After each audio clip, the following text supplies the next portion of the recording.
Captain James Miller stood at the viewport of Waypoint 37, staring into the endless dark of space. The small frontier outpost hung at the edge of human territory, a lonely sentinel watching the stars. Most officers saw assignment here as punishment, but Miller had requested it.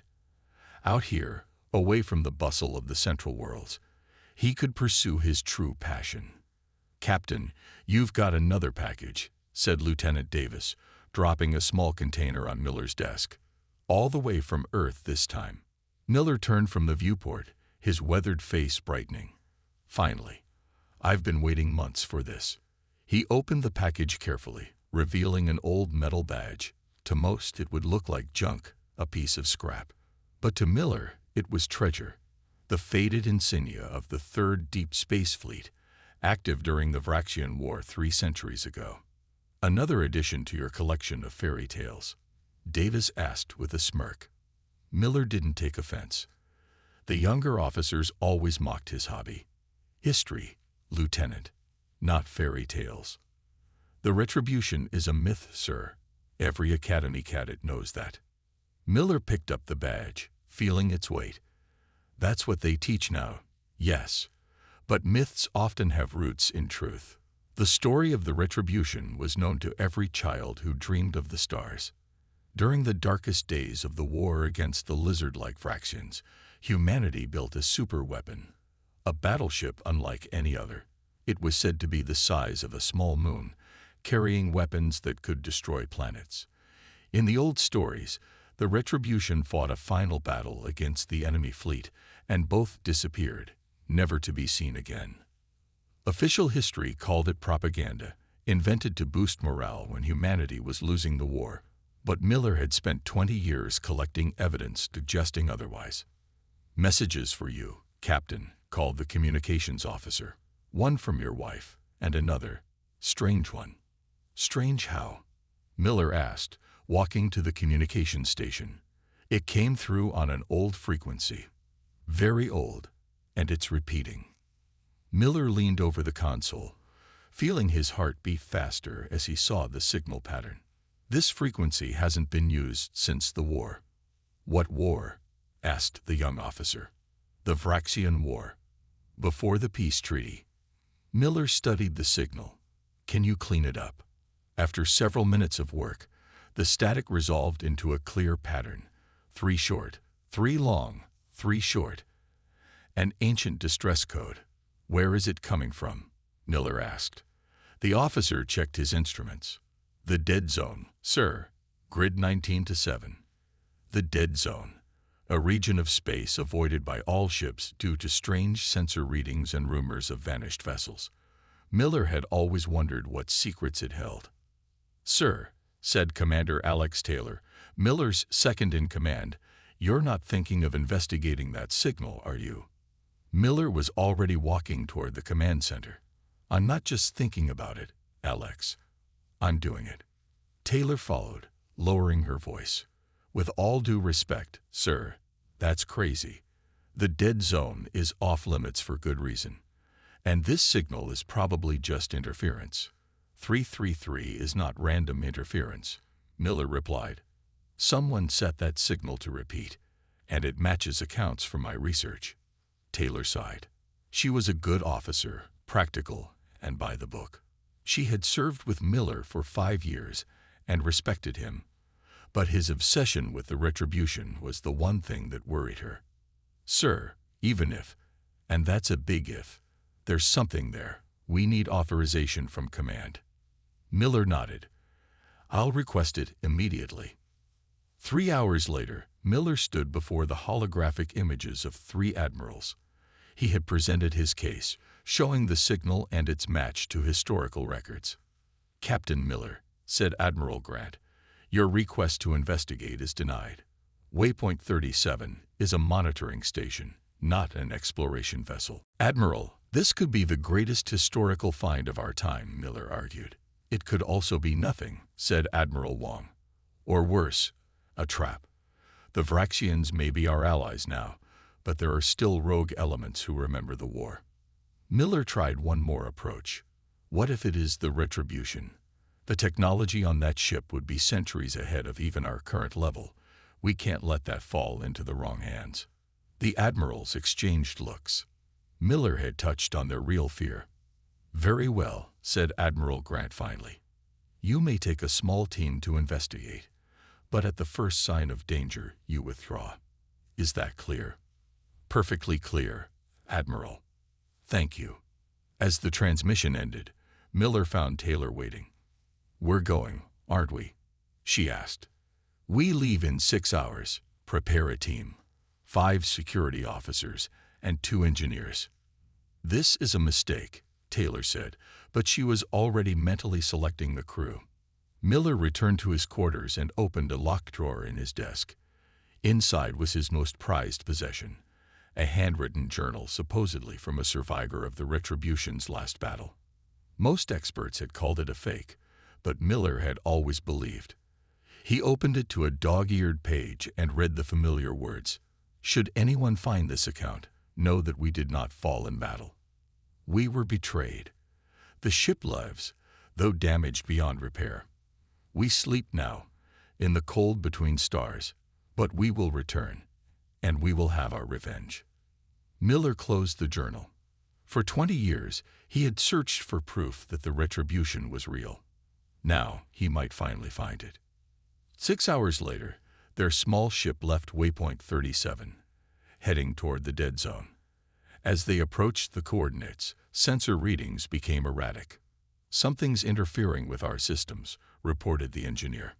"Keep going," ordered Miller. Taylor looked nervous. "Sir, if our sensors fail completely, we'll be blind out here." "Sometimes you have to trust more than sensors, Commander." As they pushed deeper into the zone, a massive shape began to appear on their view screen. Just a shadow at first, blocking the stars. But as they drew closer, the outline became clear. A ship, the largest any of them had ever seen. Old and battle-scared, but unmistakably human in design. "My God," whispered Taylor, her doubts evaporating. "It's real." Miller stared at the massive vessel, emotion tightening his throat. There, emblazoned on the hull in faded letters, was the name he had searched for his entire career. Retribution. "Not just real," Miller said quietly. "It's alive."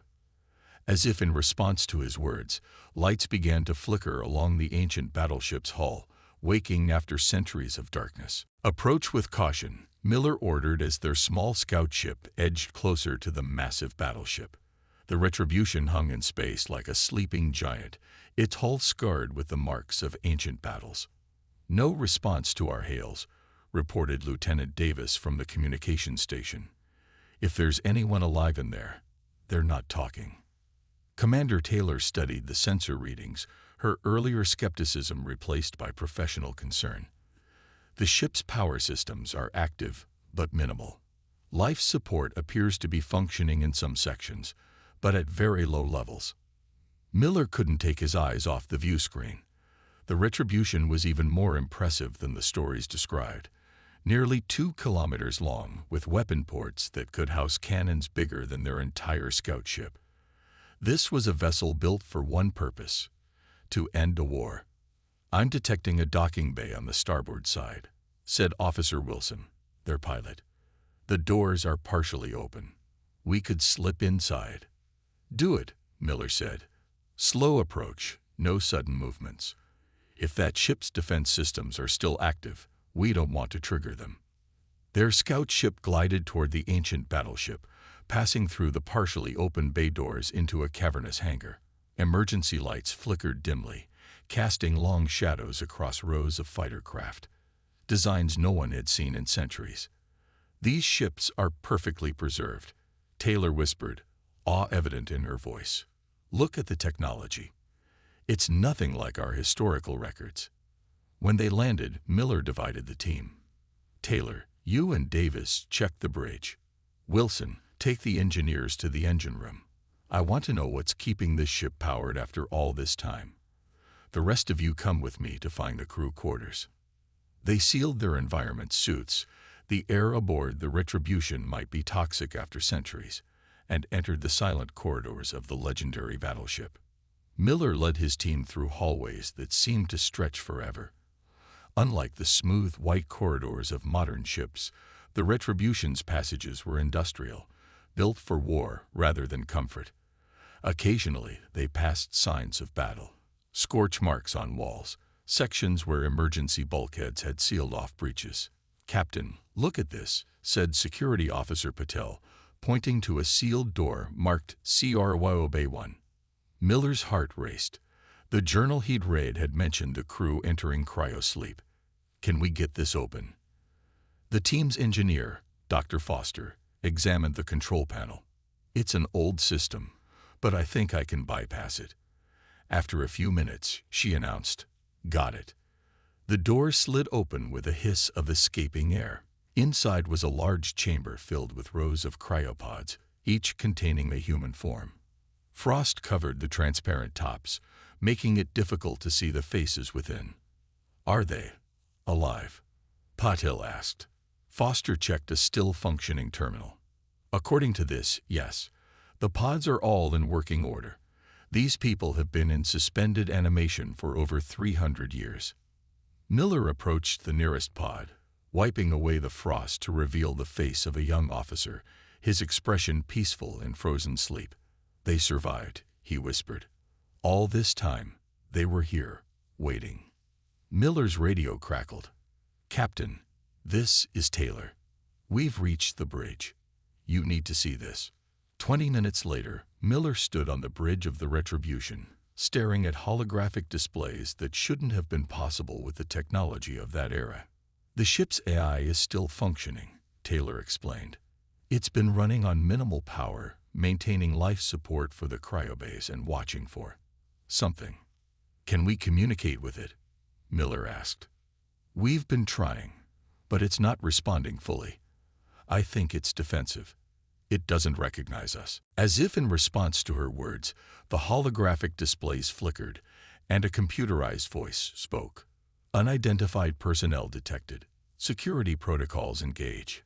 Identify yourselves or face defensive measures." Miller stepped forward. "I am Captain James Miller of the Human Alliance starship Waypoint 37. We are human, like the crew of this vessel. Genetic verification required." The AI responded. A beam of light scanned each of them. "Human genetic patterns confirmed, but uniforms and equipment do not match records. Temporal anomaly detected. Current stardate verification required." Miller gave the date according to the standard calendar. There was a long pause. Then, "Data indicates a temporal displacement of 327 standard years, awaiting command authorization to proceed." "We don't have command authorization," Taylor said quietly. "We're not from their time." Miller thought quickly. "Computer, we are descendants of the human forces you were designed to serve. We detected your distress signal and came to investigate." Another pause. "Partial access granted. Critical systems remain locked. Full access requires command-level authorization from Captain Thomas Reed or designated successor." The holographic displays change, showing detailed scans of the ship. Most systems were damaged, but the ship's core functions and its weapons were intact. "Look at this technology," Dr. Foster said in awe, examining the displays. "Some of these systems are beyond anything we have even now." "How is that possible?" "The history books got it wrong," Miller said. "The Retribution wasn't just propaganda. It was real, and it was far more advanced than anyone knew." As they studied the displays, Wilson's voice came over the radio. "Captain, we've reached the engine room. You won't believe what we found. This ship isn't powered by standard fusion drives. It's something else entirely, something I've never seen before." "Document everything," Miller ordered, "but don't touch anything yet." As Miller spoke, the bridge lights suddenly brightened, and warning signals flashed across the displays. "What's happening?" Taylor asked. The AI's voice returned, now more urgent. "Warning. Defensive systems activating. Unknown entities attempting access to secure areas. Security protocols engage. There's someone else on board, Miller realized. Computer, identify the unknown entities. Unable to comply. Sensor systems damage. Threat assessment. High. Activating remaining defensive protocols. Throughout the ship, emergency barriers began to close. Lights shifted to a deep red alert status. Everyone back to the ship now, Miller ordered. As they rushed back through the corridors, Miller heard mechanical sounds ahead, the whir of servos and the heavy tread of metal on metal. Down, he shouted, pulling Taylor behind a bulkhead just as a security drone rounded the corner. It was humanoid in shape but clearly mechanical, armed with weapons built into its arms. The drone paused, its sensors scanning the corridor. Miller held his breath, praying their environment suits would mask their heat signatures. After what seemed like an eternity, the drone moved on, continuing its patrol. The AI doesn't fully trust us, Taylor whispered. It's treating us as potential threats. We need to find a way to communicate with it properly, Miller said. And we need to wake someone who can give us the command authorization. They made it back to the hangar bay, where the rest of the team was already waiting at their ship. What do we do now, Captain? Taylor asked as they sealed the hatch. Miller looked back at the silent corridors of the Retribution, feeling the weight of history around him. We need to gain its trust, and to do that, we need to learn exactly what happened to this ship and why it's been waiting for 300 years. As their scout ship prepared to leave the hangar, the AI's voice came through their communications system one more time. Warning to unidentified human personnel. The Retribution awakens. Our mission continues. Revenge will be ours. Miller exchanged glances with Taylor. Whatever happened to this ship and its crew, he said quietly, they think they were betrayed. And they've been waiting a very long time to settle the score. Captain Miller sat in the small conference room aboard their scout ship, facing his team. The Retribution loomed outside their viewport, silent and threatening. We need a plan, Miller said. That ship is a historical treasure, but its AI sees us as potential enemies. Commander Taylor nodded, and it mentioned revenge. Revenge against whom? The war with the Vraxians ended centuries ago. Lieutenant Davis, who had been analyzing the limited data they gathered, spoke up. Captain, I've been reviewing the ship's communication logs that we were able to access. The last entries mention a battle, but not against Vraxians. Not against Vraxians. Miller leaned forward. Then against whom? Other humans, Davis said quietly. There are references to traitors and collaborators. The room fell silent as they absorbed this information. The history of the Vraxian War taught that humanity had united against a common enemy. The idea of human betrayal during that desperate time was shocking. We need more information, Miller decided. And there's only one way to get it. We need to wake someone up. Sir, that's extremely risky, Dr. Foster warned. Those people have been in cryosleep for over 3 centuries. The medical complications alone. I understand the risks, Miller interrupted. But we need answers, and we need someone who can command that eye. After much debate, they agreed on a plan. They would return to the Retribution with medical equipment and attempt to revive the ship's commander, who would likely have the highest authorization level. Hours later, they docked once again with the ancient battleship. This time, the AI did not immediately activate defensive measures, seemingly having assessed they weren't an immediate threat. Computer, Miller called out as they re-entered the ship. We wish to communicate with your commander. We need to revive Captain Reed from cryosleep.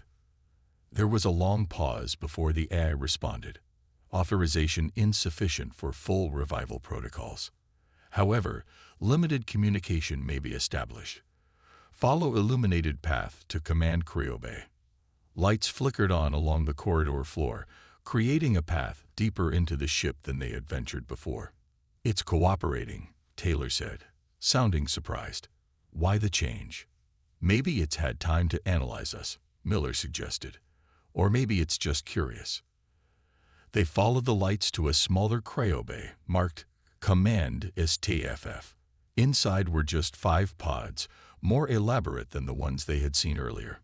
The central pod bore the name Admiral Thomas Reed, Fleet Commander. Admiral Taylor Reed. The stories always called him Captain. Miller approached the pod. "Computer, we request communication with Admiral Reed." "Initiating limited revival protocol," the AI announced. "Warning: full revival not authorized. Temporary consciousness only." The pod hummed to life. Frost melted away from the transparent cover, revealing the face of a man in his 50s, with a strong jaw and deep lines around his eyes. The pod opened with a hiss, and Reed's eyes fluttered. Dr. Foster rushed forward with her medical scanner. Vital signs stabilizing. Brain activity increasing. "He's waking up." Admiral Reed's eyes opened fully, focusing slowly on the faces above him. He tried to speak, but his voice was barely a whisper after centuries of disuse. "Water," Foster said, and Davis quickly provided a small cup with a straw. After a few sips, Reed found his voice. "Who are you?" "You're not my crew." Miller stepped forward. "Admiral Reed, I'm Captain James Miller of the Human Alliance. We found your ship adrift and followed your distress signal." Reed's eyes narrowed. "Human Alliance. What happened to the Federation?" Miller exchanged glances with Taylor. "Admiral, this may be difficult to hear, but you've been in cryosleep for a very long time. The year is 2752. Reed stared at them, then closed his eyes. 300 years, he whispered. "Computer, confirm." "Confirmed, Admiral. Current timestamp indicates 327 years, 4 months, 18 days since cryoprotocol initiation." Reed struggled to sit up, and Foster helped him. "The war? The Vraxians? The war ended 3 centuries ago," Miller said gently. "We've been at peace with the Vraxians for generations." Reed's face hardened. "Peace with those monsters? After what they did?" "History records that both sides were exhausted by the conflict," Taylor explained. "A treaty was signed. The Vraxians retreated to their territory, and humanity rebuilt." "And the traitors?" Reed asked. "What happened to those who betrayed us?" Miller hesitated. "Admiral, our history doesn't mention any betrayal. The retribution is barely a footnote, a propaganda story created to boost morale." Reed laughed, a harsh sound. "Propaganda. Is that what they call us? The greatest warship ever built, with a crew of 15,000, and they erased us from history." "What really happened, Admiral?" Miller asked. "Why did the retribution disappear?" Reed's eyes burned with old anger. "We didn't disappear. We were betrayed. Sabotage. By our own people, high-ranking officials who made secret deals with the Vraxians." He gestured weakly around him. "This ship was humanity's last hope. We had technology decades ahead of anything else, weapons that could end the war in one decisive strike. But the night before our final mission, saboteurs struck. They damaged our main drive, our weapons systems." Reed's voice grew stronger as he spoke. "We managed to escape, but we were crippled. I made the decision to hide in this sector and put the crew in cryosleep while the automated systems repaired what they could. We left a distress signal that only true allies would recognize." Miller pulled out his old journal. "Someone did. A survivor. They wrote this." Reed's eyes widened as he recognized the book. "Lieutenant Park. I ordered her to take our last shuttle, to tell the truth about what happened. They let her live. The journal was dismissed as a fake," Miller explained. "But I always believed." Reed closed his eyes again, processing everything. "And now we're relics of a forgotten war." "Not forgotten," Miller said. "Misunderstood. Admiral, your ship contains technology that's still advanced by our standards. How is that possible?" Reed smiled faintly. "Project Prometheus. Our scientists made breakthroughs. Quantum computing, advanced AI, energy weapons beyond anything we'd had before. The Retribution wasn't just a battleship. It was a leap forward for humanity." A leap that was buried, Taylor said thoughtfully. If traitors really did betray you to the Vraxians, then they wouldn't want evidence of their betrayal floating around. Miller finished. They'd want the retribution forgotten. Reed tried to rise from the pod but was too weak. I need to see what's become of the world. My crew, can they be revived? With time and proper medical facilities, yes, Foster said. But not all at once, and not here. Admiral, Miller said carefully, you mentioned revenge earlier. Through your ship's eye. Revenge against whom? The traitors are long dead. Reed's expression darkened. Are they? Computer, full system activation. Authorization. Reed, Thomas J. Admiral. Federation ID 9275 Alpha. Around them, the ship hummed as systems that had been dormant for centuries came online. Lights brightened throughout the vessel. Full access granted, the AI announced. All systems online. Welcome back, Admiral Reed. Show me the Vraxian Empire, current configuration, Reed ordered. A holographic display appeared, showing a map of known space. The Vraxian territory glowed red, much larger than Miller had expected. That's not right, Taylor said, studying the map. The treaty limited their expansion. This shows they've doubled their territory. Reed nodded grimly. The betrayal continues. Computer, show military buildup in Vraxian space over the last 50 years. The display changed, revealing massive fleet movements and weapons installations, all hidden just beyond standard scanning range. Miller stared at the data in shock. They've been preparing for war this entire time. But our intelligence never detected this. Because someone didn't want you to see it, Reed said. The descendants of those who betrayed us. They are still protecting their Vraxian masters. He locked eyes with Miller. Now do you understand? The revenge isn't just for what happened 3 centuries ago. It's to stop what's about to happen now. Which is what? Taylor asked. Reed's voice was cold. The final elimination of humanity. The plan they'd been working toward all along. Captain Miller stood in the Retribution's massive command center, watching as Admiral Reed, now stronger after medical treatment, paced before the holographic displays. In the 12 hours since Reed's revival, the ancient battleship had come fully to life, systems humming with power that shouldn't have been possible after centuries of dormancy. These readings can't be right, Commander Taylor said, studying the data on Vraxian military strength. Our intelligence reports show their fleet at 1/5 this size. Your intelligence is compromised, Reed said flatly, just as ours was before the betrayal. He turned to Miller. Captain, you said humans and Vraxians have been at peace for centuries. What's the current state of human defenses? Miller hesitated before answering. Most of our military budget was cut decades ago. We maintain a defense fleet, but nothing like what we had during the war. Most of our ships are exploratory or scientific vessels now. Reed's face darkened. Perfect conditions for an invasion. Dr. Foster, who had been monitoring Reed's vitals, looked troubled. Admiral, with all due respect, is it possible your perspective is colored by your experiences? 300 years have passed. Perhaps the Vraxians have changed. Reed smiled without humor. Doctor, have you ever met a Vraxian? Yes, Foster replied. The medical exchange program has several Vraxian doctors. I've worked with them. And did they tell you about their life cycle? About the Great Molting? Foster looked confused. They're private about their biology. For good reason, Reed said. Every 75 years, their species undergoes a biological transformation.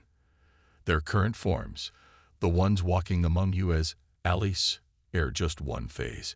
During the Great Molting, they change, become more aggressive, more predatory. He turned to the holographic display. Computer, show historical records of the Vraxian life cycle, classified file Read 7. The display changed to show biological scans of Vraxian physiology, revealing a transformation that turned the relatively humanoid aliens into something far more terrifying. larger with enhanced musculature, thicker armor-like skin, and more pronounced predatory features. This is what we faced in the war, Reed explained, not the diplomats you know today. And according to my calculations, they're due for another great molting within the next 5 years. The implications hung heavy in the air. They've been building their military while in their peaceful phase, Miller said slowly, preparing for when they transform, and positioning themselves throughout human space. Reed added, "Tell me, Captain, how many Vraxians live among humans now?" "Millions," Taylor answered.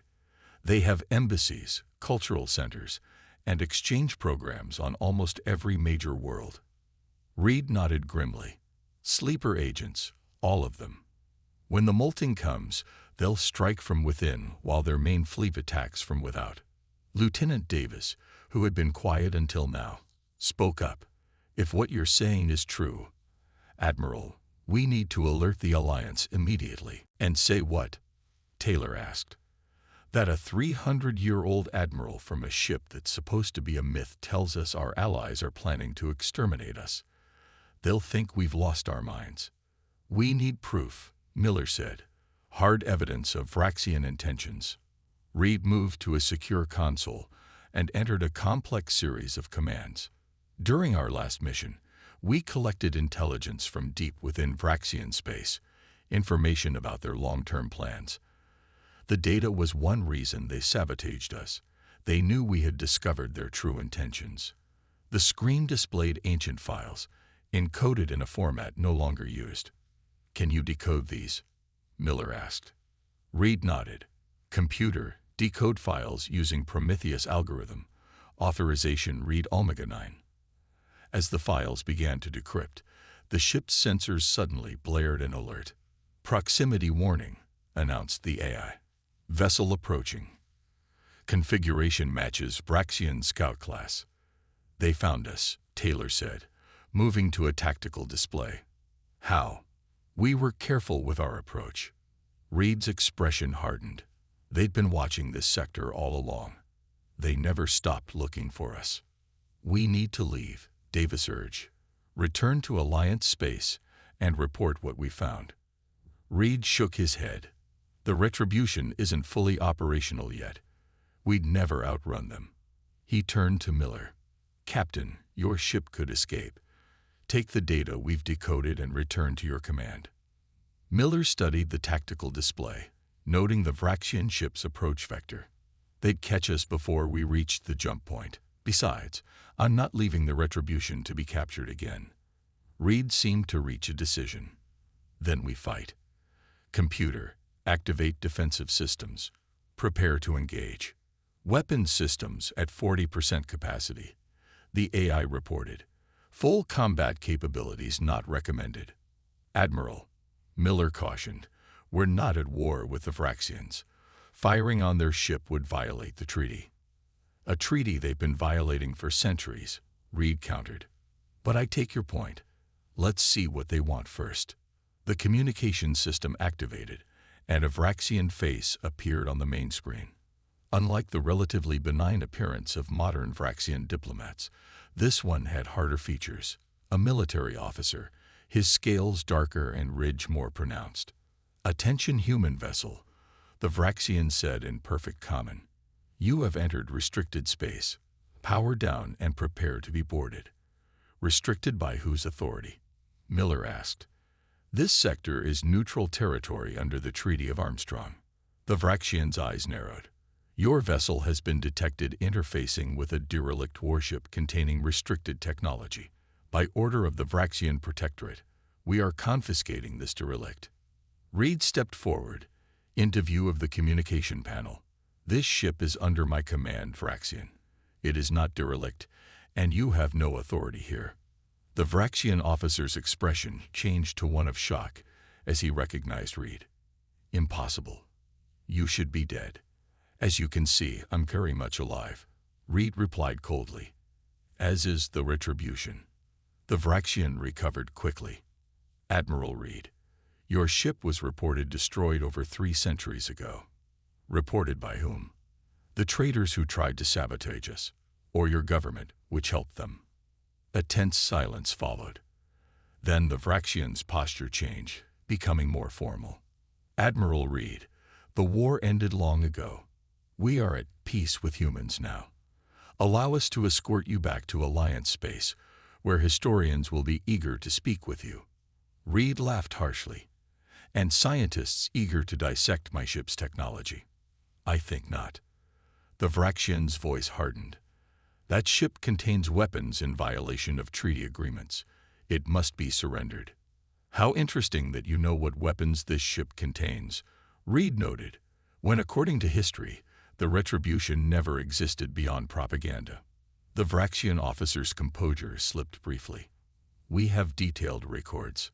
Of a ship you claimed never existed, Miller interrupted, seeing the trap Reed had laid. You've been monitoring this sector, waiting for the Retribution to reappear, which means you knew it was here all along. The Vraxian's face showed cold anger now. You have 1 hour to surrender the vessel, or we will take it by force. The communication ended abruptly. That went well, Taylor said dryly. Reed turned to Miller. Now do you believe me, Captain? They feared the Retribution's return for centuries. Miller nodded slowly. But one Vraxian scout ship isn't much of a threat, even with our systems at partial power. That's not their real threat, Reed said, pointing to the tactical display. Look at their position. They're maintaining distance, just beyond our weapon range. Taylor understood first. They're stalling, waiting for reinforcements. Exactly, Reed confirmed. And when their battle fleet arrives, we'll be outnumbered. Miller made his decision. Then we need to act now. Admiral, can this ship still fight? The Retribution was built to face an entire Vraxian fleet, Reed said, a fierce light in his eyes. One scout ship. We'll show them why they feared us for 3 centuries. He turned to the command console. Computer, target Vraxian vessel. Prepare to fire warning shot. Let's remind them who they're dealing with. As the Retribution's weapon systems came online, the massive ship trembled with power that had lain dormant for centuries. Weapon charge, reported the AI. Target locked. Reed looked at Miller, seeking confirmation. This would be an act of war. But war, Miller now realized, had never truly ended. Miller nodded. Fire. A beam of energy, unlike anything in modern weapon systems, lanced out from the Retribution, passing just meters from the Vraxian ship's hull. The scout vessel immediately began evasive maneuvers. Message sent, Reed said with grim satisfaction. Now we prepare for their response. As if on cue, the tactical display lit up with new contacts. Dozens of them, emerging from jump points on the edge of the system. That's not a response, Miller said, staring at the display. That's an invasion fleet. The command center of the Retribution fell silent as everyone stared at the tactical display. Dozens of Vraxian warships were moving into attack formation, their weapons signatures flaring as they powered up. That's a full battle fleet, Taylor whispered. They were waiting just outside the system. Admiral Reed studied the enemy ships with a trained eye. Interesting. Their ship designs have changed, but their attack formations remain the same. He pointed to the display. Look how they position their heavy cruisers at these points. Classic Vraxian encirclement strategy. Miller felt a chill. They were prepared for this. For us. Of course they were, Reed said, his voice hard. They feared the Retribution's return for centuries. Now we know why. They never stopped preparing for war. A communication alert sounded, and the main screen activated to show a different Vraxian, older, with elaborate markings on his scales that indicated high rank. I am High Commander Vex of the Vraxian Protectorate, the alien announced. You have fired upon our scout ship in violation of treaty agreements. Surrender immediately. Reed stepped forward. This is Admiral Thomas Reed of the Federation battleship Retribution. Your forces have been building in violation of the treaty for decades. We will not surrender. The High Commander's face showed no surprise at seeing Reed. Admiral Reed, your reputation survived the centuries. As did your. misunderstandings about our intentions. There's no misunderstanding, Reed replied coldly. We have the evidence, your plans for the Great Molting, your strategic positioning throughout human space. You never intended peace. Vex's expression changed subtly. The humans of your time were not ready to understand our biology or our culture. Those who came after were more accommodating. You mean those who betrayed us, Reed said, who sabotaged my ship and erased us from history. A regrettable necessity, Vex responded. Your vessel represented a threat to peaceful coexistence. Miller stepped into view. And your fleet? Is that for peaceful coexistence too? Vex turned his attention to Miller. Captain, I suggest you and your crew leave the Retribution immediately. This matter predates your lifetime. There is no need for you to die over ancient history. Ancient history that's about to repeat itself, Miller replied. Your fleet proves everything Admiral Reed has said. Vex's patience visibly thinned. This is your final warning. Abandon that vessel, or we will destroy it, with you aboard. Reed cut the communication. He's stalling again, he said to Miller, giving their ships time to move into optimal firing positions. He turned to the weapons console. Computer, what's our combat status? Defensive shields at 68% capacity, the AI reported. Main weapons at 43%. Secondary systems online. Estimated combat effectiveness, 52% of optimal. Not ideal, Reed admitted, but we faced worse odds. Miller looked at his team. They hadn't signed up for this, a battle against overwhelming forces in a 300-year-old war. We should try to contact Alliance Command, he suggested. Tell them what's happening here. The Vraxians are jamming all outgoing communications, Davis reported from the communication station. We're cut off. Reed nodded grimly. They don't want evidence of their treachery reaching your government. He studied the tactical display again. We have one advantage they don't expect. What's that? Taylor asked. The Prometheus Protocol, Reed said. Computer, initiate Prometheus Protocol. Authorization, read Final Omega. Warning, the AI responded. Prometheus Protocol will redirect all power to experimental systems. Life support will be reduced to minimal levels in non-essential areas. Proceed. Confirmed, Reed said. Proceed. The lights dimmed briefly throughout the ship, then stabilized. On the tactical display, new weapon systems came online. Systems unlike anything Miller had seen before. What is this? He asked. The reason they feared us, Reed explained. Quantum phase weaponry. Technology that was decades ahead of its time. And apparently still is. He looked at Miller. This is what they tried to prevent us from using. What the traitors sabotage. The tactical display beeped urgently. Vraxian vessels firing, the AI announced. Evasive maneuvers, Reed ordered. Bring us about to heading 047. Prepare to return fire. The massive battleship moved with surprising grace for its size, turning to face the oncoming Vraxian fleet. Enemy weapons fire streaked toward them, bright lances of energy that would have torn apart a modern Alliance vessel. But when they struck the Retribution's shields, something unexpected happened. Instead of struggling under the attack, the shields actually brightened, seeming to absorb the energy. Shield capacity increasing to 75%. The AI reported. Energy absorption systems functioning. Reed smiled for the first time since his awakening. They've forgotten what the Retribution can do. Their weapons are actually making us stronger. That's impossible, Foster said, staring at the readings. Not impossible, Reed corrected. Just beyond your current science. The Prometheus project developed technology that could convert enemy weapons fire into usable energy. He turned to Miller. Now, Captain, shall we show them why they were right to fear us? Miller hesitated only briefly.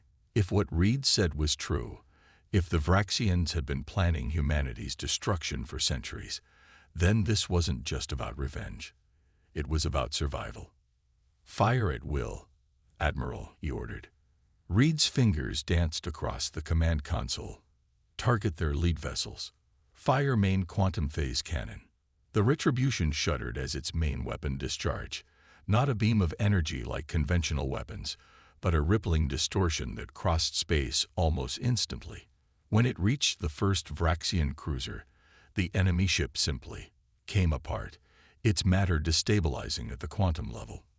3 more Vraxian ships suffered the same fate before the fleet scattered in panic, breaking their careful formation.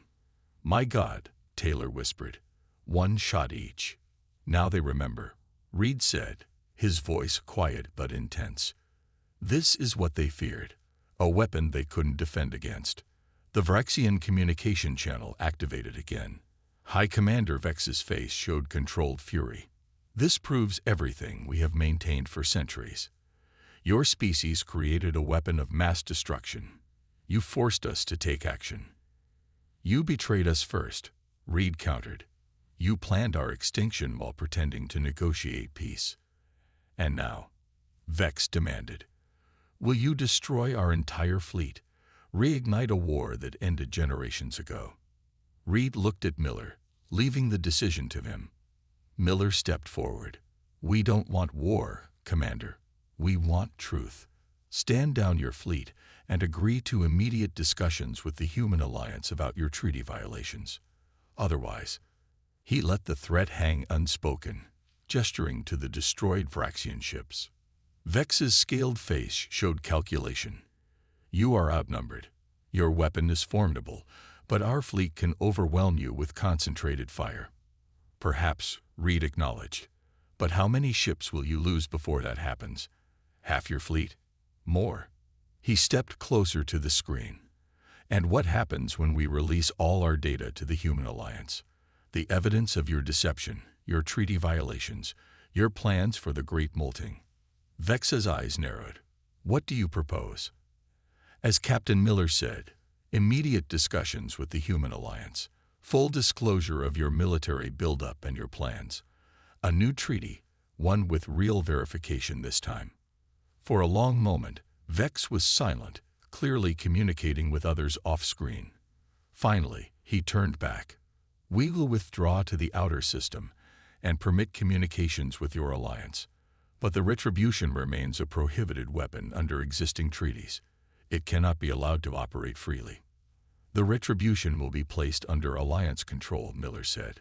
"Its technology studied by human scientists, not dismantled or surrendered." Another pause, then a curt nod. "Agreed. For now." The communication ended. The Vraxian ships began to pull back, maintaining a wary distance from the Retribution. "They'll be back," Reed said quietly. "With a larger fleet. This isn't over." "No," Miller agreed.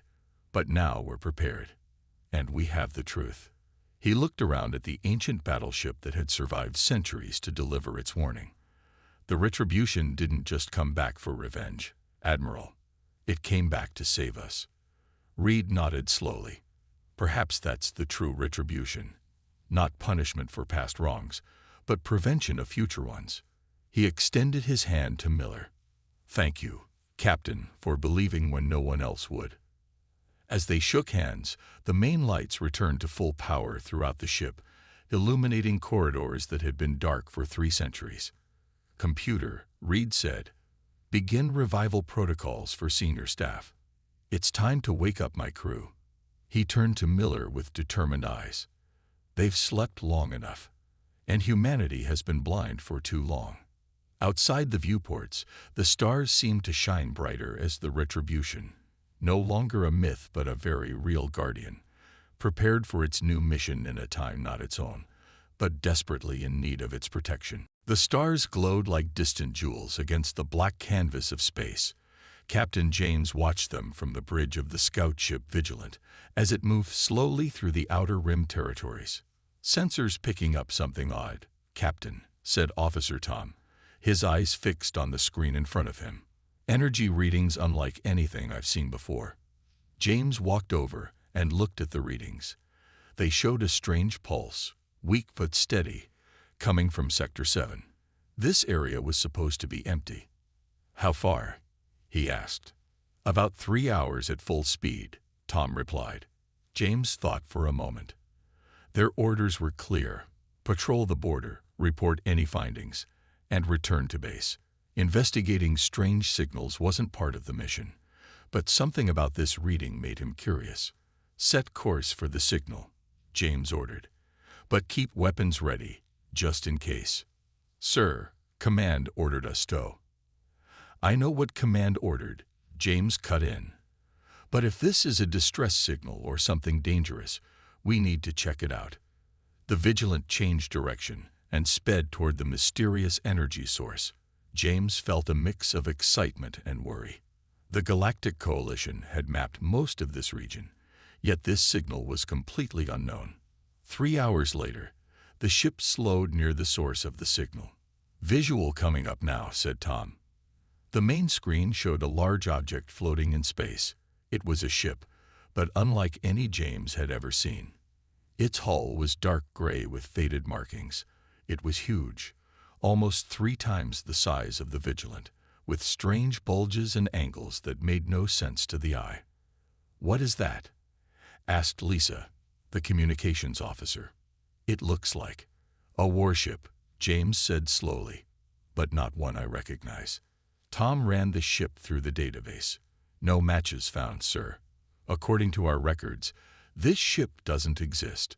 That's impossible, James replied. Every ship built in the last 300 years is in that database.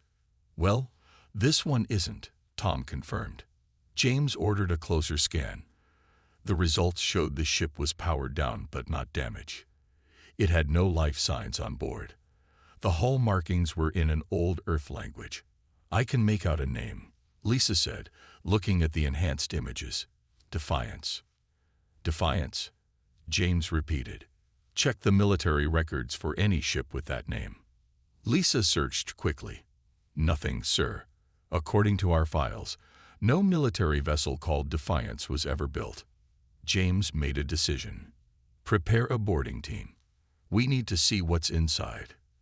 An hour later, James led a small team across the space between the 2 ships. Engineer Marcus and Security Officer Ben followed closely behind. Their magnetic boots clanked against the hull of the mysterious vessel. The airlock seems operational, Marcus said, examining the entry point. I think I can get it open. After some work, the ancient door slid open with a hiss of pressure. The team turned on their lights and stepped inside. The air was stale but breathable. Power levels are minimal, Marcus noted, just enough to maintain basic systems and life support. They moved through dark corridors lined with technology that looked both old and strangely advanced. The ship's design made no sense.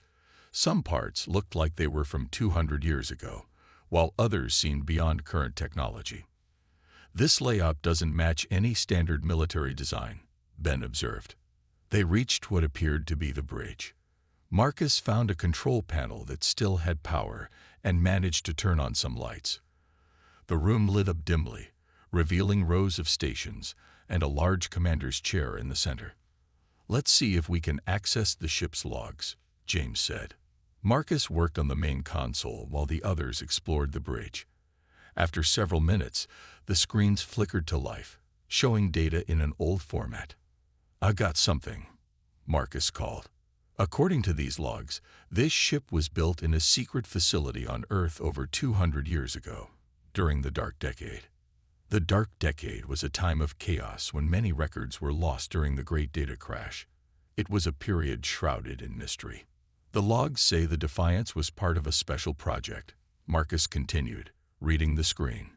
It was designed to counter an alien threat that intelligence predicted would attack Earth. But the threat never came. So they built this ship and then what? Just abandoned it out here? Lisa asked over the comm link from the Vigilant. Not exactly, Marcus replied. According to this, the Defiance was hidden away as a contingency plan. A last resort weapon if humanity ever faced extinction. James looked around the bridge with new understanding. This isn't just a warship. It's a lifeboat and a weapon combined. Captain, Tom's urgent voice came through the comm. We're picking up multiple ships entering the sector. A lot of them. Can you identify? James asked. Not yet, but they're moving in formation. Definitely military. James turned to his team. We need to get back to the Vigilant. Before they could move, Marcus called out, Wait, there's more in the logs. This ship has technology that was experimental even for its time. Weapons and defense systems unlike anything we have today. We don't have time for this, James said. We need tow. An alarm blared through their comms. Lysa's voice cut in. Captain, they're Krell vessels. A full battle group headed straight for us. Everyone froze. The Krell were an aggressive species that had fought humans before. The current peace was fragile at best. They're hailing us, Lisa added. Tell them we're on a routine patrol and discovered an abandoned vessel, James ordered. We'll return to our territory immediately. As the team hurried back through the corridors toward the airlock, a new alarm sounded from within the Defiance itself. The lights around them suddenly brightened. Panels lit up along the walls. The ship was waking up. What did you do? James asked Marcus. Nothing, the engineer replied. It must be responding to the Krell presence. James's comm crackled again with Lisa's voice, now tense with fear. Captain, the Krell are demanding we surrender what they're calling the illegal human worship immediately. Their weapons are powering up. As they reached the airlock, a smooth artificial voice spoke from all around them. External threat detected. Defense protocols initializing. Welcome aboard the UES Defiance, humanity's guardian. I am Atlas, the ship's artificial intelligence. Please identify yourselves. The dead ship wasn't dead anymore, and a fleet of Krell warships was coming straight toward them. I repeat, I am Atlas, the artificial intelligence of the UES Defiance, the calm voice said again. Please identify yourselves. Captain James looked at Marcus and Ben. Their faces showed the same shock he felt. I am Captain James of the Galactic Coalition scout ship Vigilant, he finally replied. We found your ship abandoned and came to investigate. Understood, Captain, Atlas responded. My systems indicate your vessel is under threat. The approaching ships match Krell attack patterns in my database. James's comm unit buzzed. Captain, Lisa's voice was urgent. The Krell commander is demanding to speak with you directly. He seems very angry about this ship. James turned to Marcus. What's happening with this AI? Why did it activate now? Marcus studied a nearby console. From what I can tell, it was in standby mode. The ship has passive sensors that must have detected the Krell ships and triggered its defense protocols. Captain, we need to return to the Vigilant, Ben urged. Agreed. Atlas, we're leaving now. Please deactivate your systems. I cannot comply, Captain, Atlas replied.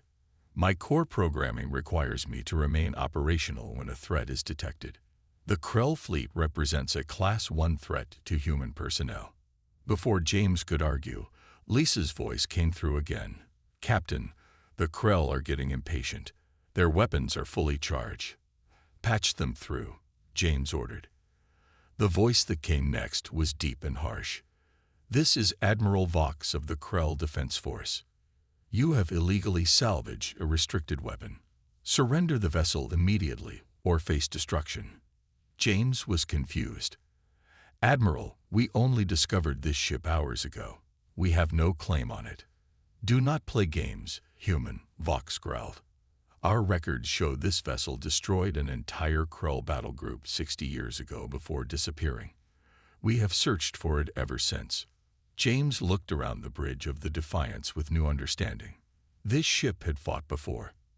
Admiral, we had no knowledge of this ship's history. I suggest we both withdraw and let our governments discuss this matter. Unacceptable, came the reply. That vessel must be destroyed. It is too dangerous to exist. The communication cut off abruptly. Marcus's tablet beeped with an alert. They're targeting the Vigilant, he shouted. Through the viewport, James watched in horror as bright beams of energy shot from the lead Krell ship toward their small scout vessel. The Vigilant tried to evade, but it was too slow. The beams struck it directly. "No!" James yelled as the Vigilant broke apart in a flash of light and debris. "Life pod signals detected," Atlas announced. 4 pods successfully launched from your vessel." James felt relief wash over him. The crew had escaped. "Can you retrieve those pods?" he asked Atlas. "Affirmative." Activating retrieval systems. The deck beneath them hummed as the Defiance came fully to life. Lights brightened throughout the ship. On a nearby screen, James watched as mechanical arms extended from the hull, carefully collecting the small escape pods. "Pods secured," Atlas reported. "Crew members are unharmed and being brought to the main hangar bay." Marcus was studying the ship's systems with growing amazement. "Captain, you need to see this. The ship's defenses are unlike anything I've ever seen, and they're all coming online." The screens around them showed the Defiance transforming. Panels shifted on the outer hull, revealing weapon ports and defense systems. The ship's energy readings climbed rapidly. "Alert," Atlas announced. "Krell vessels are surrounding us. They are preparing a coordinated attack." "Can this ship defend itself?" James asked. The Defiance was designed to face threats far beyond current Krell capabilities, Atlas replied. "However, after 2 centuries of dormancy, I can only guarantee 47% operational capacity." "That doesn't sound promising," Ben muttered. The ship shuddered as the first Krell shots hit its shields. "Shield integrity at 98%, Atlas reported calmly. "Minimal impact." James and his team made their way to the hangar bay where they found Lisa and the remaining crew from the Vigilant. They looked scared but unhurt. "What's happening?" Lisa asked as they entered. "This ship is like nothing I've ever seen. It's an ancient defense vessel," James explained quickly. "And the Krell are terrified of it." Another impact rocked the ship. "We need to get to the bridge," James decided. "If we're going to survive this, we need to understand what this ship can do." As they hurried through the corridors, the Defiance continued to transform around them. Walls shifted, creating new pathways. Systems that had been dormant for centuries hummed to life. When they reached the bridge, they found it completely changed. The dim, dusty room they had explored earlier was now bright and active. Holographic displays showed the positions of the Krell ships surrounding them. "Welcome back, Captain," Atlas greeted them. "I have completed my initial system checks. The Krell fleet consists of 1 command ship, 6 battle cruisers, and 24 support vessels." "That's an entire war fleet," Lisa whispered. "Why are they so afraid of this one ship?" James wondered aloud. "I can answer that," Atlas replied. 63 years ago, the Defiance was discovered by a Krell exploration team who attempted to capture it. The ship's automated defenses activated and destroyed their forces before returning to dormancy. "So the legend of a human ghost ship that destroyed a Krell fleet was real," Marcus said. "And now they want to make sure it never happens again," James added. The largest Krell ship moved closer, its weapons glowing with power. "They're preparing to fire their main cannon," Atlas announced. "Recommended action: activate countermeasures." "What countermeasures?" James asked. "The Defiance possesses dimensional phase shifting technology. We can temporarily move the ship partially out of normal space, allowing enemy fire to pass through harmlessly." James looked at his frightened crew, then at the approaching Krell fleet. They had no choice. "Do it," he ordered. "Initiating phase shift," Atlas replied. The bridge view shimmered slightly as the Krell fired their main weapon. The beam of energy, powerful enough to destroy a small moon, shot directly toward them and passed right through the ship. "Phase shift successful," Atlas reported. "No damage sustained." On the screens, they could see the confusion on the Krell ships as their most powerful weapon had no effect. "Captain," Atlas said, "I should inform you that the Defiance was designed not just to defend, but to fight. Weapons systems are online and awaiting your command. James looked at the holographic display, showing 31 Krell warships surrounding one ancient human vessel that shouldn't exist. "Show me what this ship can do," he said quietly. The bridge of the Defiance hummed with energy as screens displayed the surrounding Krell fleet. The alien vessels circled cautiously after witnessing their main weapon pass harmlessly through the ship. "They're confused," Lisa said, watching the movement of the enemy ships. "They don't know what to do next." At last, James asked, "What weapons does this ship have?" "The Defiance is equipped with multiple defense and attack systems," the AI responded. "Primary weapons include gravity pulse cannons, particle beam arrays, and the Horizon Array." "I don't recognize any of those weapon types," Marcus said, his eyes wide. "They were experimental when this ship was built," Atlas explained. "The technology was never shared widely due to its destructive potential." A warning flashed across the main screen. The Krell ships were moving into attack formation. "They're going to try a coordinated attack," Ben observed. "Hit us from all sides at once." "Atlas, can we maintain the phase shift to protect ourselves?" James asked. "Negative, Captain. The phase shift can only be maintained for short periods. It requires significant power and creates stress on the hull structure." James thought quickly. "Then we need to show them we can fight back. Target the nearest ship with the least destructive weapon we have. I want to disable, not destroy." "Understood. Targeting gravity pulse cannon at minimum power." On the screen, they watched as a strange ripple emerged from the Defiance and shot toward one of the smaller Krell ships. When it hit, the alien vessel didn't explode. Instead, it began to tumble slowly, as if caught in an invisible current. "What happened to it?" Lisa asked. "The gravity pulse temporarily disrupted their artificial gravity and stabilization systems," Atlas explained. "The ship is intact but unable to maintain position or targeting." "Send a message to the Krell commander," James ordered. "Tell him we don't want to fight but will defend ourselves if attacked." While Lisa worked on the communication, Marcus explored more of the ship's database. "Captain, I found something interesting," he called. "According to these files, the Defiance was built by someone named Thomas Reed. He was a brilliant engineer who worked during the Dark Decade." "What else does it say about him?" James asked, joining Marcus at the console. "Reed believed humanity would face extinction-level threats from other species. He designed this ship to evolve its own technology over time. The Defiance isn't just a warship, it's a learning system. That explains why the Krell are so afraid of it," James said, "if it can adapt and improve itself." "They're responding to our message," Lisa interrupted. Admiral Vox's harsh voice filled the bridge. "Your demonstration is noted, human, but it changes nothing. That vessel has technology forbidden by the Galactic Treaty. It must be surrendered or destroyed." "The Defiance predates any treaty," James replied. "And we only activated its defensive capabilities after you destroyed our scout ship. You leave us no choice," Vox growled. "Prepare to be annihilated." The communication ended. On the screens, the Krell ships began to move in perfect formation. "Captain," Atlas announced, "I have detected communication to other Krell forces. They are calling for reinforcements." James turned to his crew. "We need to know more about this ship's capabilities if we're going to survive."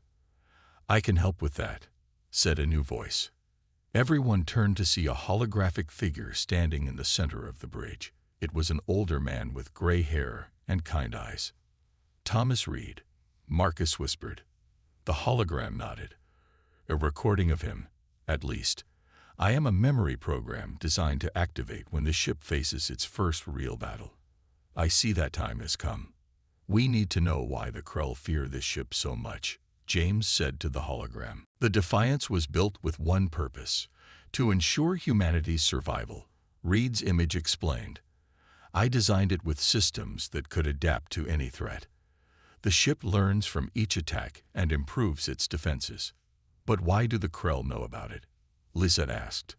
60 years ago, A prototype of this vessel was discovered by Krell forces, Reed's hologram explained. They attempted to capture it, but the automated defenses responded. The prototype destroyed their attack force before disappearing again. That matches what Atlas told us, James said. The Krell believe humans have been secretly building more ships like this. Reed continued. They fear an armada of vessels with this technology would make humans the dominant species in the galaxy. Are there more ships like this? Ben asked. The hologram smiled mysteriously. That information is classified, even from this recording. A warning alarm blared through the ship. The Krell are attacking, Atlas announced. Multiple energy signatures detected from all vessels. Can we use the phase shift again? James asked urgently. Not yet, Atlas replied. Systems are still recharging. Then what options do we have? The adaptive armor can absorb some of the energy, Reed's hologram suggested. Atlas, activate the absorption grid. Activating now. The ship shuddered as dozens of energy beams struck it simultaneously. The lights flickered, but the shields held. Shield integrity at 72%. Atlas reported. Damage minimal. Adaptive systems are analyzing attack patterns. What does that mean? Lisa asked. The ship is learning, Reed's hologram explained. Each time it's attacked, it adjusts its defenses to be more effective against that specific weapon. On the screens, they could see the Krell preparing for another volley. We can't just keep taking hits, James said. We need to show them we're serious. The particle beam array is now charged, Atlas announced. Target their lead ship's weapon systems only, James ordered. Disable, don't destroy. A bright blue beam shot from the Defiance and struck the largest Krell vessel precisely where its main cannon was mounted. The weapon exploded in a shower of sparks. Direct hit, Atlas confirmed. Their primary weapon is offline. The Krell ships adjusted their formation, spreading out to surround the Defiance more completely. They're calling in the reinforcements, Lisa reported, listening to intercepted communications. At least 20 more ships on the way. We can't fight an entire Krell armada, Ben said. Reed's hologram looked at James with serious eyes. Captain, this ship has one more system that might help. The Horizon Array. Atlas mentioned that before. What is it? It's the most powerful weapon ever created by humans, Reed explained. It manipulates space-time itself, creating a temporary distortion that can disable multiple ships at once. That sounds dangerous, James said. It is, Reed admitted, but it might be our only option against these numbers. Before James could respond, a new wave of attacks hit the ship. This time, the impact was stronger. Shield integrity at 45%. Atlas reported. The Krell have adjusted their weapons to counter our defenses. They're learning too, Marcus realized. James looked at the screens showing more Krell ships arriving by the minute. They were running out of time and options. How long until the Horizon Array is ready? He asked quietly. It can be prepared in 3 minutes, Atlas replied. Do it, James ordered, but target it carefully. I want to disable their ships, not destroy them. As Atlas began the activation sequence, Reed's hologram regarded James with approval. You understand the purpose of the Defiance, he said, not to conquer, but to protect. I understand that having power doesn't mean you should use it to destroy, James replied, even when faced with an enemy that would destroy you. The ship hummed with building energy as the Horizon Array prepared to fire. The bridge of the Defiance vibrated as energy built up throughout the ship. On the screens, the Krell fleet had grown to over 50 vessels, all positioned to attack. Horizon Array at 70% charge, Atlas announced. 2 minutes until ready. They're moving into final attack position, Ben warned, watching the enemy ships. James made a decision. Atlas, open a channel to Admiral Vox. Channel open, Captain. Admiral Vox, this is Captain James. I'm asking you one last time to stand down. We have activated a weapon system that could disable your entire fleet. We don't want to use it. There was a long pause before the Admiral responded. You bluff, human, Vox growled. No single ship has such capability. The Defiance is not an ordinary ship, James replied. You know that, or you wouldn't have brought an entire armada to destroy it. Another pause. Then, you have 1 minute to surrender the vessel. The communication ended.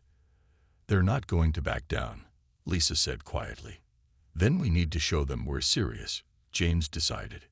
Atlas, when the Horizon Array is ready, target the empty space between the Krell ships. I want to show them what it can do without harming anyone. Understood, Captain. Marcus had been studying the ship's systems on a Psi console. He looked up with concern. Captain, I found something interesting about the ship's power core. It's using a controlled singularity, basically a contained black hole, as its power source. A black hole? Ben asked in disbelief. Inside the ship. It's tiny and completely contained, Marcus explained. But it explains how the ship can generate so much power for its weapons and defenses. Is it stable? James asked. According to these readings, yes, but using the Horizon Array will draw heavily from it. The ship shook violently as a new wave of Krell attacks hit the shields. Shield integrity at 31%, Atlas reported. Critical failure possible if attacks continue. Horizon Array at 95% charge, Reed's hologram announced. Almost ready. James looked at the tactical display. The Krell ships had formed a perfect circle around them, preparing for what they hoped would be the final blow. As soon as the array is ready, fire at the coordinates I specified, James ordered. Understood, Atlas replied. Horizon Array fully charged, targeting empty space at the center of the Krell formation. Fire. For a moment, nothing seemed to happen. Then, in the space between the Krell ships, a strange distortion appeared. It looked like a ripple in water, but in space itself. The ripple grew quickly, expanding outward. When it reached the first line of Krell ships, they didn't explode or break apart. Instead, their lights flickered and went dark. Ship after ship lost power as the distortion wave passed through them. What's happening to them? Lisa asked. The Horizon Array creates a temporary disruption in space-time, Reed's hologram explained. It affects electrical systems and power generation, but doesn't harm organic life. On the screens, they could see over 20 Krell ships now floating powerless in space. Open a channel to Admiral Vox again, James ordered. His ship was affected by the array. Atlas reported. They have limited communications only. Can they hear me? Yes, Captain. Admiral Vox, as you can see, we disabled nearly half your fleet without destroying a single ship. We don't want this fight. Stand down now, and we can talk. The response was immediate and angry. This proves you are too dangerous to exist.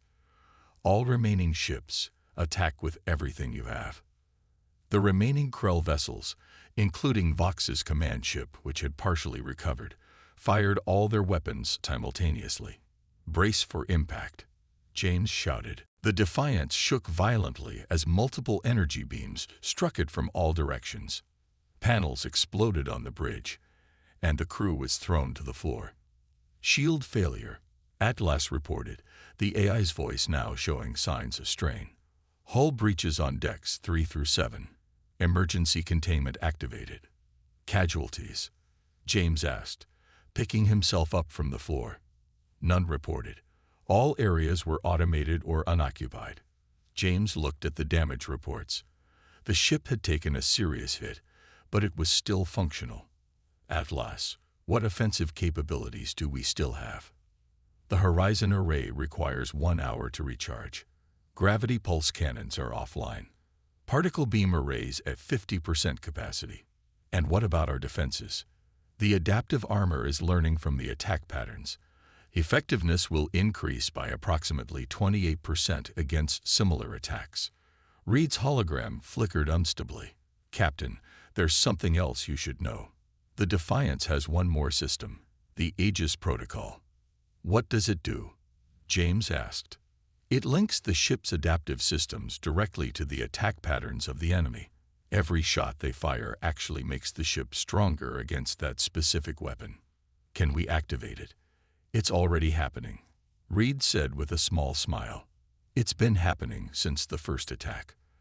The Defiance was designed to become more powerful the longer it fights. On the screens, they could see the Krell preparing for another attack. They're changing their weapon frequencies, Atlas reported, attempting to find a weakness in our defenses.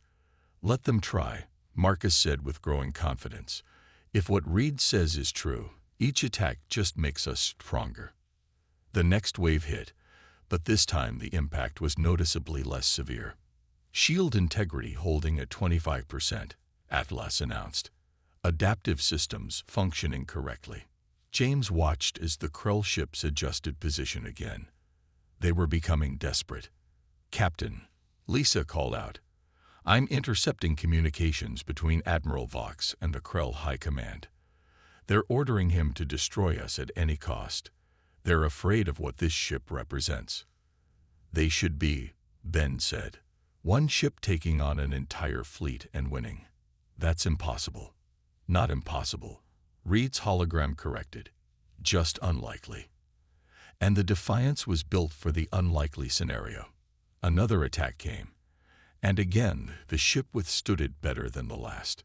Particle beam arrays recharge, Atlas reported. Awaiting your orders, Captain. James studied the tactical display.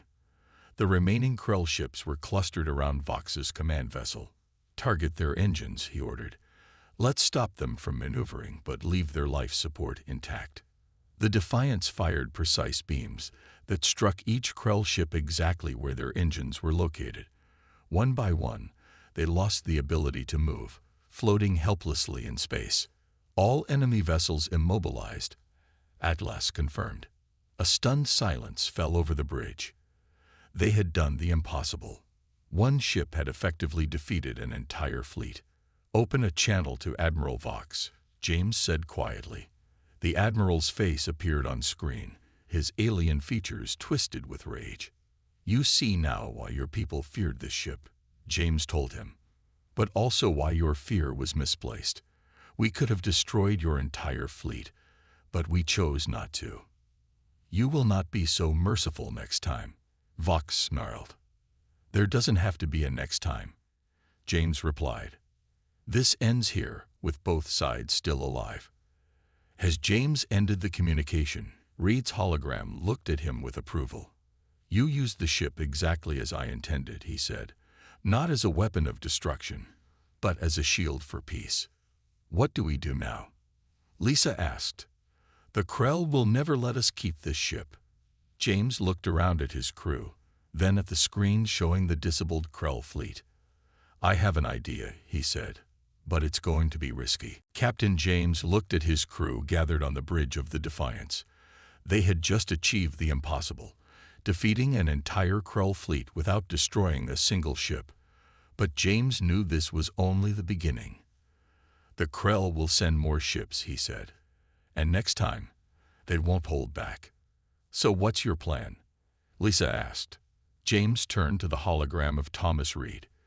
You mentioned the ship has other capabilities we haven't used yet. What about movement? Can it travel faster than our standard ships? Reed smiled. The Defiance has a dimensional jump drive. It doesn't just move through space. It can temporarily shift between dimensions, appearing anywhere in the galaxy almost instantly. So we can escape? Ben asked hopefully. We could, James replied. But that wouldn't solve the problem. The Krell would keep hunting this ship forever. Marcus, who had been studying the ship's data systems, looked up suddenly. Captain, I think I found something interesting. I've been analyzing the Krell communications Lisa intercepted. What did you find? James asked. Their messages contain references to something called the human ascendancy. It seems their real fear isn't just this ship. It's the belief that humans are destined to become the dominant species in the galaxy. That's why they want to destroy the Defiance so badly, Lisa realized. They see it as proof of superior human technology. James thought for a moment. Then we need to change their perspective. Atlas, is the jump drive operational? Yes, Captain. The dimensional jump system is at full capacity. How precise can it be? The Defiance can emerge at exact coordinates with 99.8% accuracy. James smiled. Perfect. I want you to calculate a jump that will place us directly in the middle of the Krell command ships, within visual range, but not close enough to threaten them. That's incredibly risky, Ben warned. We'd be surrounded. That's exactly the point, James replied. Atlas, how long until Krell reinforcements arrive? Based on intercepted communications, approximately 20 minutes. Then we have 20 minutes to prepare. Marcus, I need you to compile all the data we have on the Krell communications. Lisa, prepare a message to be sent to all Krell ships simultaneously. As the crew worked frantically, Reed's hologram approached James. You're taking a considerable risk, Captain, he said. Sometimes the only way to end a fight is to face your enemy directly, James replied. This ship was built to protect humanity. I think the best protection now is understanding. 15 minutes later, everything was ready. The crew gathered on the bridge, tension filling the air. Jump drive charged and ready, Atlas announced. Coordinates locked on Krell command group. Everyone ready? James asked, looking at his crew. They nodded nervously. Execute jump. The view on the screens blurred, and for a brief moment, everyone felt a strange sensation, as if they existed in multiple places at once. Then reality snapped back into focus. The Defiance had appeared in the middle of a group of 7 large Krell vessels, the command ships of their fleet. Alarms immediately sounded as the Krell detected their presence. We're being targeted by all ships, Atlas reported. They are charging weapons. Open all channels, James ordered. I want every Krell officer to hear this. Lisa activated the communication system. Channel open, Captain. James took a deep breath. This is Captain James of the human vessel Defiance. I'm speaking to all Krell ships in your high command. We could have escaped. Instead, we've come directly to you with our weapons powered down. On the screens, they could see Krell ships moving into attack positions. We've analyzed your communications, James continued. We understand your real fear, that humans will become the dominant species in the galaxy. That's why you want to destroy this ship so badly. Admiral Vox's voice came through the speakers. Your actions prove our concerns. One vessel defeating an entire fleet is unprecedented, and yet we disabled your ships without destroying them, James countered. We had the power to annihilate your fleet but chose not to. That's the part you're missing. James nodded to Marcus, who sent the compiled data to the Krell ships. We're sending you all our data on this vessel.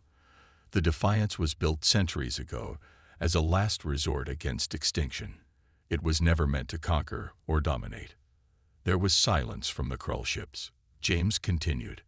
I propose a new solution. This ship doesn't belong to us or to you. It's a relic of history. Let it be studied by both our species.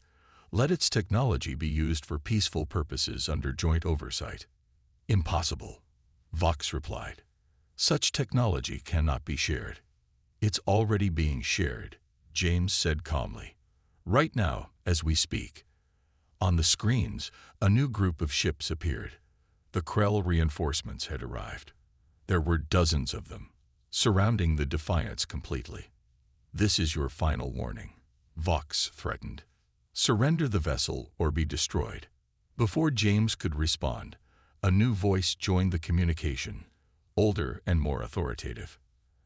Admiral Vox, stand down immediately. High Commander. Vox sounded shocked. This human vessel has shown both tremendous power and tremendous restraint, the High Commander interrupted. Our sensors confirm their weapons are inactive despite being surrounded by our fleet. Their actions merit consideration. The bridge crew exchanged hopeful glances. Captain James, the High Commander, addressed him directly. Your proposal is unexpected. Joint study of such a vessel would be unprecedented. Sometimes unprecedented actions lead to unprecedented peace, James replied. There was a long pause before the High Commander spoke again. We will consider your proposal. Until then, no hostile action will be taken against your vessel. As the communication ended, the crew let out a collective breath of relief. Did that really just work? Ben asked in disbelief. Not completely, James cautioned. But it's a start. Reed's hologram looked at James with approval.